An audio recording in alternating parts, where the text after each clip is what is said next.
پرانے زمانے کی بات ہے کہ ایک بادشاہ سلامت نے رات کو گیدڑوں کی آوازیں سنی تو صبح وزیروں سے پوچھا کہ رات کو یہ گیدڑ بہت شور کر رہے تھے، کیا وجہ ہے؟ اس وقت کے وزیر عقل مند تھے، انہوں نے کہا جناب کھانے پینے کی چیزوں کی کمی ہوگی اس لیے فریاد کر رہے ہیں۔ تو حاکم وقت نے آرڈر دیا کہ ان کے لیے کھانے پینے کا بندوبست کیا جائے۔ وزیر صاحب نے کچھ مال گھر بھجوا دیا اور کچھ رشتہ داروں اور دوستوں میں تقسیم کیا۔ اگلی رات کو پھر وہی آوازیں آئیں تو صبح بادشاہ نے وزیر سے فرمایا کہ کل آپ نے سامان نہیں بھجوایا کیا؟ تو وزیر نے فوری جواب دیا کہ جی بادشاہ سلامت، بھجوایا تو تھا۔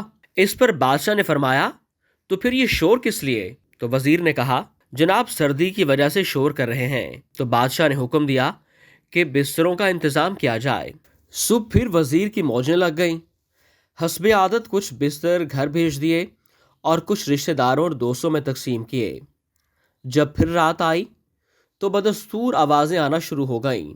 بادشاہ کو غصہ آیا اور اسی وقت وزیر کو طلب کیا کہ کیا بستروں کا انتظام نہیں کیا؟ تو وزیر نے کہا جناب وہ سب کچھ تو ہو گیا ہے۔ بادشاہ نے فرمایا کہ پھر یہ شور کیوں ہے؟ تو وزیر نے اب بادشاہ کو مطمئن تو کرنا ہی تھا اور اوکے کی رپورٹ بھی دینی تھی، تو وہ باہر گیا کہ پتہ کر کے آتا ہوں۔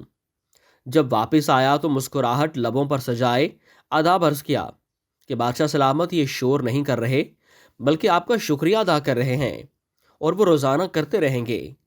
بادشاہ یہ سن کے خوش ہوا اور وزیر کو انعام سے بھی نوازا۔ اب یہ حال ہمارے وزیر اعظم صاحب کا بھی ہے۔ عوام مہنگائی سے پریشان ہے مگر یہاں رپورٹ سب اوکے کی دی جا رہی ہے اور بادشاہ سلامت خوش ہیں کہ آئندہ 5 سال کی بھی خوشخبری پیش خدمت کی جا رہی ہے۔